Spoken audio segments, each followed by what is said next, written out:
Yesus 2 kali mengatakan kepada ahli Taurat begini, pergilah, perbuatlah itu. Pertama, ketika ahli Taurat sukses memberikan jawaban yang benar atas pertanyaannya sendiri. Dia bertanya kepada Yesus, guru yang baik, apa yang harus dilakukan untuk memperoleh hidup yang kekal? Hidup kekal itu artinya hidup dalam surga. Yesus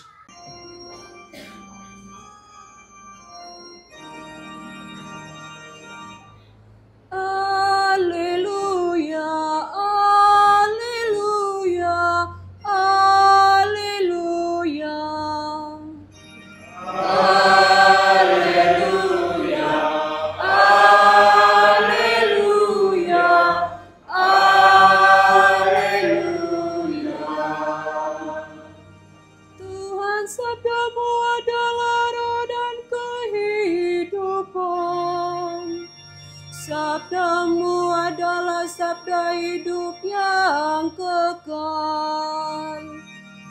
Haleluya, haleluya, haleluya.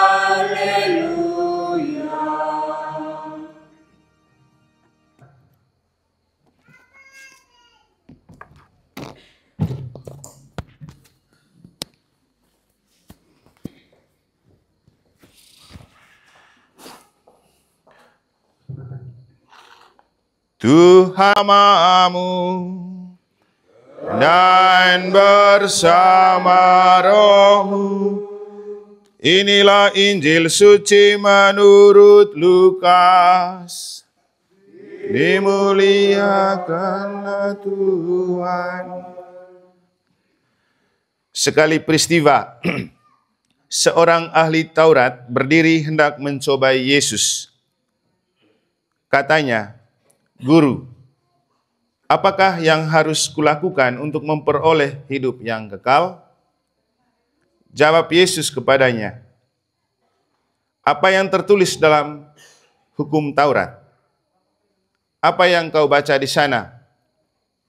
Jawab orang itu, kasihilah Tuhan Allahmu dengan segenap hatimu dan dengan segenap jiwamu dan dengan segenap kekuatan dan dengan segenap akal budimu. Dan kasihilah sesamamu manusia seperti dirimu sendiri. Kata Yesus kepadanya, jawabmu itu benar. Perbuatlah demikian, maka engkau akan hidup. Tetapi untuk membenarkan dirinya, orang itu berkata kepada Yesus, dan siapakah sesamaku manusia? Jawab Yesus, adalah seorang yang turun dari Yerusalem ke Yeriko. Ia jatuh ke tangan penyamun-penyamun yang bukan saja merampoknya habis-habisan, tetapi juga memukulnya dan sesudah itu meninggalkannya setengah mati. Kebetulan ada seorang imam turun melalui jalan itu. Ia melihat orang itu tetapi melewatinya dari seberang jalan. Demikian juga seorang Lewi datang ke tempat itu. Ketika melihat orang itu, ia melewatinya dari seberang jalan. Lalu datanglah ke tempat itu seorang Samaria yang sedang dalam perjalanan. Ketika ia melihat orang itu, tergeraklah hatinya oleh belas kasihan. Ia pergi kepadanya lalu membalut luka-lukanya. Sesudah menyiraminya dengan minyak dan anggur. Kemudian ia menaikkan orang itu ke atas keledai, tunggangannya sendiri. Lalu membawanya ke tempat penginapan dan merawatnya. Keesokan harinya, ia menyerahkan 2 dinar kepada pemilik penginapan itu. Katanya, rawatlah dia, dan jika kau belanjakan lebih dari ini, aku akan menggantinya waktu aku kembali. Menurut pendapatmu, siapakah di antara ketiga orang ini adalah sesama manusia? Dari orang yang jatuh ke tangan penyamun itu, jawab ahli Taurat itu, orang yang telah menunjukkan belas kasihan kepadanya. Kata Yesus kepadanya, pergilah dan perbuatlah demikian.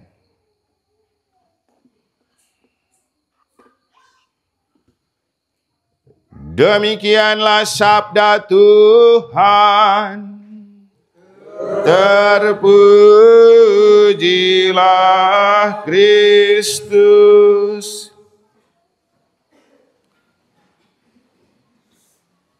Pergilah, perbuatlah demikian.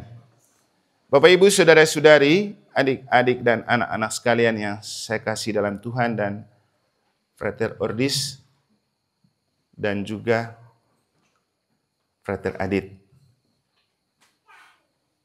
Yesus 2 kali mengatakan kepada ahli Taurat begini, pergilah, perbuatlah itu.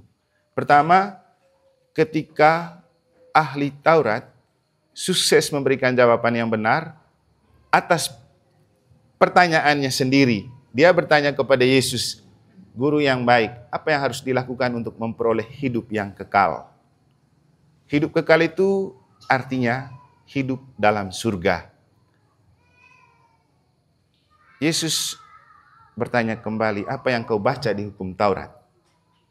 Dia mengatakan, kasihilah Tuhan Allahmu dengan segenap hati, pikiran, tenaga, dan segenap yang ada padamu, dan kasihilah sesamamu manusia seperti dirimu sendiri. Yesus bilang, benar jawabanmu itu, pergilah dan lakukanlah. Maka dengan ini jelas bagi kita bahwa dia ini seorang ahli Taurat. Maka dia pasti tahu itu hukum utama dan pertama yang dia jawab. Tapi kenapa dia bertanya lagi? Buktinya kan dia jawab sendiri. Nah, karena dia hidup berdasarkan teori saja, pengetahuan saja, buku saja, tidak melakukan dalam hidup. Padahal kalau bicara kasih terhadap Tuhan dan sesama, anak-anak ABG selalu bilang, love is doing. Cinta itu perbuatan, bukan teori. Maka mengasihi juga bukan sebuah teori, bukan saja sebuah ajaran, tapi terutama adalah perbuatan. Karena itu yang membuat dia hidup. Waktu Paus Fransiskus almarhum datang ke Abu Dhabi, lalu kemudian melahirkan sebuah dokumen toleransi antara agama yang disebut dokumen Abu Dhabi. Kan pertama kali Paus datang sejak zaman Fransiskus datang ke sana untuk mengunjungi kembali, karena itu dianggap sebagai maskotnya Muslim di dunia. Ketemu imam besar di sana. Waktu itu di Indonesia ramai diberitakan, dan salah satu televisi, Metro TV kalau tidak salah, dia mengatakan, Bapak Ibu Saudara-saudari, saat ini pemimpin gereja Katolik sedunia yang memiliki 2 miliar umat sedang berkunjung dan melakukan sebuah perbuatan kasih. Meretas batas-batas agama dan budaya. Dan inilah kekasan gereja Katolik. Mewartakan kasih dan menebarkan kasih dan melakukan kasih itu dalam hidup. Tentu sebagai orang Katolik kita bangga bahwa oleh dunia kita dianggap sebagai penebar dan pelaku kasih. Bukan hanya mengajarkan kasih. Tapi juga di sisi yang lain kita harus malu. Kenapa? Yang banyak bertengkar itu orang Katolik. Yang banyak bermusuhan itu orang Katolik. Yang banyak dendam juga orang Katolik. Lalu di mana kasihnya? Ahli Taurat ini dia tahu, tapi cuma di otak, bukan di dalam hidup. Namanya ahli, tahu semua. Sama seperti kita, ada yang punya pengetahuan tinggi, tahu semua, tapi dia tidak mampu melakukan. Padahal definisi dari kebenaran mengasihi adalah ketika melakukan itu dalam hidup, dan itulah yang Yesus bilang, benar jawabanmu itu, tapi lakukan itu dalam hidup.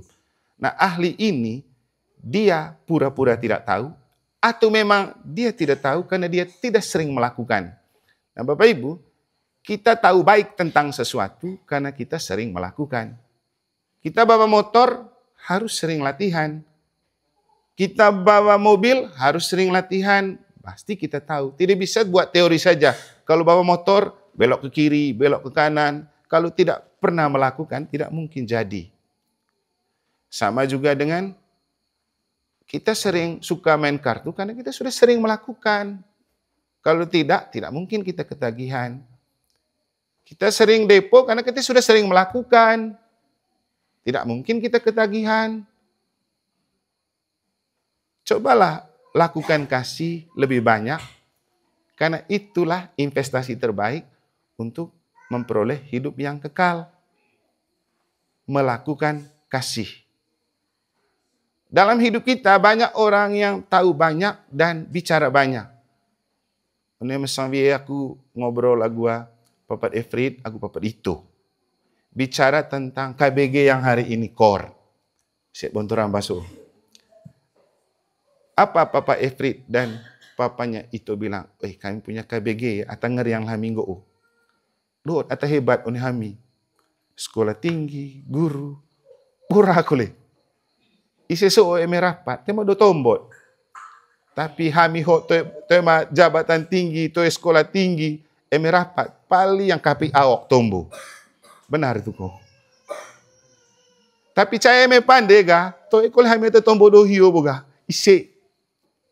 Itu kan, memang hidup itu begitu. Ada yang jadi seperti ahli Taurat. Ahli berbicara, tapi tidak bisa melakukan.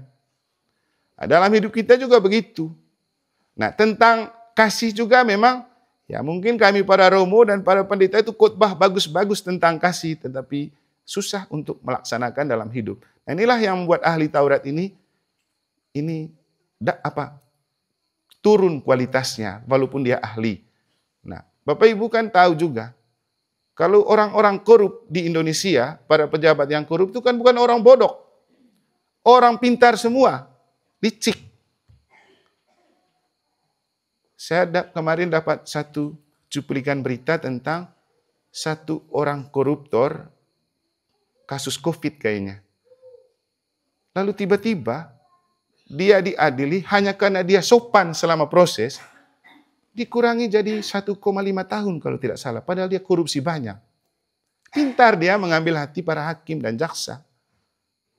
Walaupun juga tidak terlepas dari urusan ini, pasti dia sudah bayar banyak toh. Tidak mungkin mereka mengubah keputusan kalau tidak bayarnya banyak. Kan itu Indonesia namanya. Kalau sogokannya besar, biar hukumannya besar bisa diperkecil. Nah, paling penting untuk kita adalah bagaimana kita melakukan kasih itu dalam hidup, dan kita tidak bisa melakukan itu dalam hidup kalau kita tidak berpegang pada iman dan percaya pada Roh Tuhan yang bekerja di dalam dan dari dalam diri kita. Kenapa? Kasih itu buah pertama dari Roh Kudus. 7 karunia roh. Nomor 1, kasih. Nomor 2, sukacita. Nomor 3, kelemah lembutan dan selanjutnya. Jadi kalau mau bisa mengasihi, harus membiarkan Roh Kudus bekerja di dalam diri kita. Nah, roh inilah yang tidak dipunyai oleh ahli Taurat. Dia punya pengetahuan, tapi dia tidak punya roh. Saya selalu kalau pergi kemana-mana, pergi presentasi atau berkhotbah, habis itu pasti ada yang bilang begini, Romo sekolah di mana? Tamat di mana?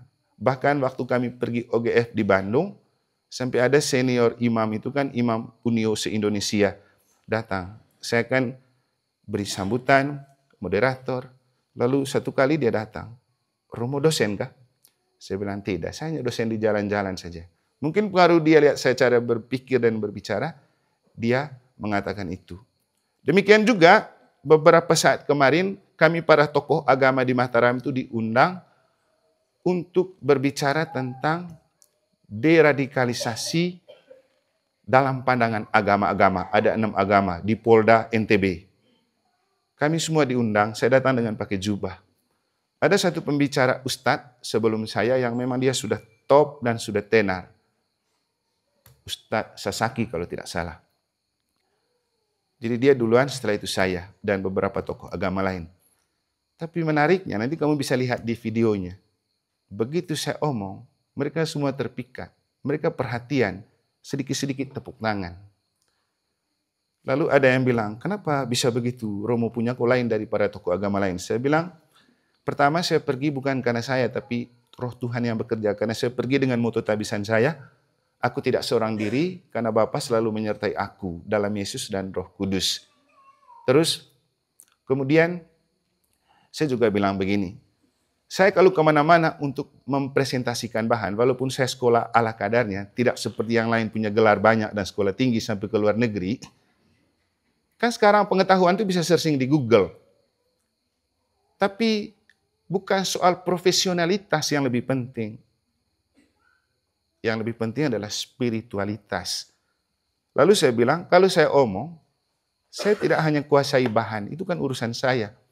Tapi yang paling penting, saya kuasai diri saya dan orang yang mendengar saya dengan kuasa Tuhan. Maka yang saya doakan, supaya Roh Kudus menghuni diri saya, menghuni orang yang mendengar saya, menjiwai tempat di mana saya berbicara. Sehingga apa yang saya bicarakan itu, mereka bisa mengerti dan paham. Nah, itulah bedanya. Berbicara dengan spiritualitas dan berbicara dengan profesionalitas. Jadi untuk kita Bapak Ibu, kita tidak bisa mengasihi kalau kita tidak punya spiritualitas. Spiritualitas itu kan berasal dari kata spirit, berarti Holy Spirit. Roh Kudus harus menjiwai kita. Kalau Roh Kudus menjiwai kita, biar orang kasih sakit hati kita santai-santai saja, kita enjoy saja. Biar orang marah dan benci dengan kita, pasti mudah kita memaafkan. Karena bukan lagi saya, tapi Tuhan dan Roh Tuhan yang bekerja di dalam diri saya. Dan inilah yang tidak dimiliki oleh ahli Taurat. Maka dalam perumpamaan Yesus kita menemukan 3 orang. 1 imam, 1 Lewi, 1 orang Samaria. Imam pada zaman itu jangan berpikir sama dengan imam pada zaman kita. Imam dulu itu sebuah jabatan sosial di lingkup Yahudi. Kita tahu bahwa Yesus itu kan disalib oleh imam-imam besar. Makanya Yesus itu tidak mau dibilang imam sebenarnya. Karena image dan pemahaman tentang imam itu orang yang tidak bagus. Kan menyalibkan Yesus. Makanya kalau dia lari lewat begitu saja, bukan imam seperti Romo Tarsi, Pater Ino, Romo Eman, tidak. Imam zaman itu jabatan sosial. Kalau imam sekarang itu jabatan rohani. Karena rahmat tabisan. Tidak mungkin kita membiarkan begitu. Dan orang yang peduli adalah orang Samaria. Kalau di lingkup Israel, orang Samaria itu dianggap orang yang terpinggirkan, dianggap bodoh, terbelakang. Orang hebat itu orang-orang di kota Yerusalem. Nah, ini cerita perjalanan dari Yerusalem ke Yeriko itu menurun terus dia. Di Yeriko itulah tempat di mana Sakeus panjat pohon untuk lihat Yesus. Dan Yeriko itu di tempat yang paling rendah, dan di sana itu katanya kerendahan yang terendah dari permukaan laut, makanya dia punya kadar garamnya tinggi. Saya sudah 2 kali ke sana. Kalau ke Yeriko itu, kota Yeriko, kan padang pasir. Jadi air laut itu garamnya tinggi. Kalau kita masuk terus tutup mata, pedis sekali. Lenteng terus itu. Karena garamnya tinggi. Nah, cerita ini perjalanan panjang itu ada orang yang dirampok penyamun, dan yang peduli adalah orang Samaria. Kenapa Yesus omong orang Samaria? Karena mereka adalah kelompok yang dianggap remeh oleh orang Yerusalem. Orang Yerusalem menganggap diri mereka paling baik di dunia ini. Tapi orang yang mereka tidak anggap baik, itulah yang dipakai oleh Yesus untuk mengatakan ini orang yang berbelas kasih. Jadi Bapak Ibu Saudara-saudari, untuk kita adalah kita perlu bertanya diri, apa yang dapat kita lakukan untuk memperoleh hidup yang kekal? Ini pertanyaan penting dan penting untuk kita sadari. Karena hidup kekal itu artinya surga. Kita semua pasti mau masuk surga kalau mati. Tapi surga juga dalam pandangan iman Katolik itu didefinisikan, kalau bahasa tingginya itu yang Bapak Acel mereka pernah belajar itu, nanti Adit dan ini juga akan belajar, already but not yet. Sesuatu yang sudah dimulai di dunia ini, tapi kesempurnaannya diperoleh di akhirat. Maka surga itu harus sudah bisa dinikmati di dunia, nanti kesempurnaannya dalam bahagia abadi di surga. Makanya kita selalu berdoa, Bapa kami yang ada di surga, dimuliakanlah namamu, datanglah kerajaanmu. Kita pingin surga itu ada di sini. Menurut saya, kilit itu surga. Dan banyak orang yang melihat kilit itu surga. Kenapa? didirikan di atas batu pongkor, tapi apapun yang ditanamkan itu berhasil. Coba bayangkan, tanaman bertumbuh subur di atas batu. Hanya dikilit. Kita dianggap berada di ketinggian dan susah dapat air, tapi kan tidak membuat kita tampak rokang be. Justru ceria cilelon tuh. Dan melelon mi atas apa yang mai litit sekilit. Saya kira-kira contoh nih. Kami harus ke contoh. Tema mau lor tara dumait rokang kalimanga. Saya cega mulai cerak cara koet. Kenapa? Ya, itulah hebatnya kilit. Penuh rahmat. Kenapa kita penuh rahmat? Karena kita dibangun di atas iman. Makanya berkat kole compang hilau bau. Kita bersyukur punya orang tua dan kita bersyukur karena gereja itu betul-betul hidup di kilit. Sampai si pastor perokile mai senang mai cek. Kenapa? Misa doa tak. Itulah kekuatan kita. Dan itulah yang selalu mengalirkan rahmat. Apan kole tadaku hiolo. Ite beruntung bahwa punya satu pastor, tapi setiap kali pulang libur bisa terus. Bayangkan ho 19 tahun imamat aku, berarti selama 19 tahun ho bisa terus kole libur aku. Itu yang membuat kita merasakan surga di dunia ini. Karena saya bilang, Ekaristi adalah perjamuan surga yang ada di dunia. Kenapa saya bilang begitu? Ada satu orang pendeta namanya Scott Hahn. Di Amerika. 20 tahun dia belajar kitab suci, dan selama dia jadi pendeta, dia khotbah tentang kejelekan gereja Katolik. Dan dia menganggap misa itu penyembahan berhala. Satu kali dia pergi ke kapel di Amerika, di katakombe. Lalu, dia ikut misa diam-diam untuk melihat kejelekan misa supaya dibicarakan. Dia duduk di bagian sudut. Dia mulai ikut. Mulai pertama dengar bacaan, binggar bulu bekin gak? Puncaknya waktu imam pecahkan hosti, umat bilang apa? Anak domba Allah yang menghapus dosa dunia, kasihanilah kami. Anak domba Allah yang menghapus dosa dunia, kasihanilah kami. Anak domba Allah yang menghapus dosa dunia, berilah kami damai. Lalu imam angkat. Lihatlah anak domba Allah, lihatlah dia yang menghapus dosa dunia. Berbahagialah saudara-saudari yang diundang ke perjamuan anak domba. Coba lelite. Ya Tuhan, saya tidak pantas Tuhan datang pada saya, tapi bersabdalah saja maka saya akan sembuh. Nah, 20 tahun liha belajar baca ini kitab Wahyu tentang perjamuan anak domba. Ini ini Protestan, lihat dapat sampai itu. Itu emang. Lalu dia bilang, oh ini yang ada di kitab suci Wahyu itu. Perjamuan anak domba surga itu ada di gereja Katolik. Akhirnya penasaran ya, ikut kole hari kedua sampai 1 minggu. Lalu setelah 1 minggu ikut, dia menyimpulkan, oh ini gereja yang benar, ada misanya. Dan misa itu perjamuan surga yang ada di dunia karena mencicipi anak domba dari surga. Maka sejak saat itu dia memutuskan pindah lagi dari Protestan, masuk jadi Katolik Roma. Emang yang baca kole lemeu, nanti di buku yang berjudul Rome Sweet Home, Roma Rumahku. Kisah tentang perjalanan dia untuk kembali ke gereja Roma justru karena misa. Jadi Bapak Ibu, misa itu perjamuan surga yang ada di dunia. Kan Yesus bilang, akulah roti yang turun dari surga. Akulah roti yang turun dari surga. Barang siapa makan dagingku dan minum darahku, ia memperoleh hidup yang kekal. Kan jelas. Jadi kita menikmati hidangan dari Tuhan, ini dalam misa, itu anak domba Allah. Camane khotbah minggu lo dakupe. Kita diutus menjadi anak domba ke tengah serigala. Itu Tuhan memberikan kita kekuatan lewat anak domba yang kita terima dalam misa. Sehingga kita bisa tampil beda dan bisa mengubah suasana. Inilah arti dari Ekaristi transformatif. Kekuatan misa bisa mengubah hidup kita dan mengubah orang di sekitar kita. Jadi, kalau mau menikmati surga di dunia, memang misa ikut. Tapi juga harus diimbangi dengan iman dan perbuatan. Karena kata Santo Yakobus, iman tanpa perbuatan adalah mati, perbuatan tanpa iman adalah sia-sia. Dengar kitab suci dan lakukan. Neka senget kaut, lakukan. Karena Yesus pernah bilang begini, ibuku dan saudaraku adalah mereka yang mendengarkan sabda Allah dan melakukannya. Jadi kata kuncinya melakukan.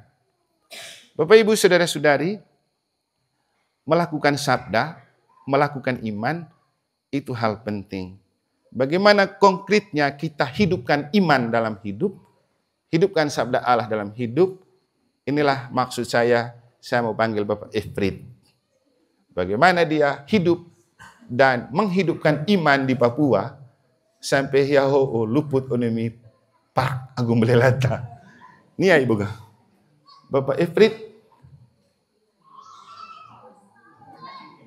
Ini ya kita. Baiklah. Bapak Efrit. Mai. Karena dia pernah cerita, sampai lo simat Gio ngercepe.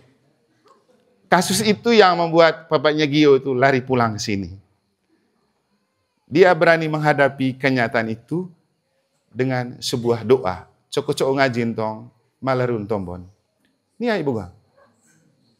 Cai mitang tapai kulit kabe betana.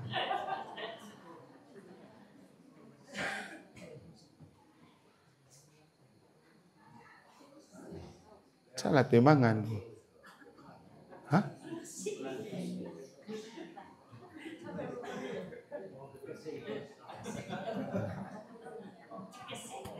Ini lagi. Mai tadi.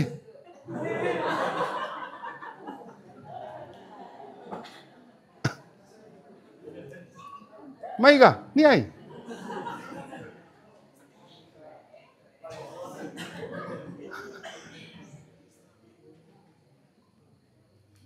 Potong salah cerita lah, namai cece. Dari ya Rantang papat baru kram ya demat Gio ce mete selalu ya toh. Jadi sudah bisa merasakan surga di dunia. Semoga Ekaristi ini membuat kita juga selalu menemukan surga dalam hidup kita dan akhirnya mengantar kita ke dalam surga abadi di surga. Semoga Tuhan memberkati.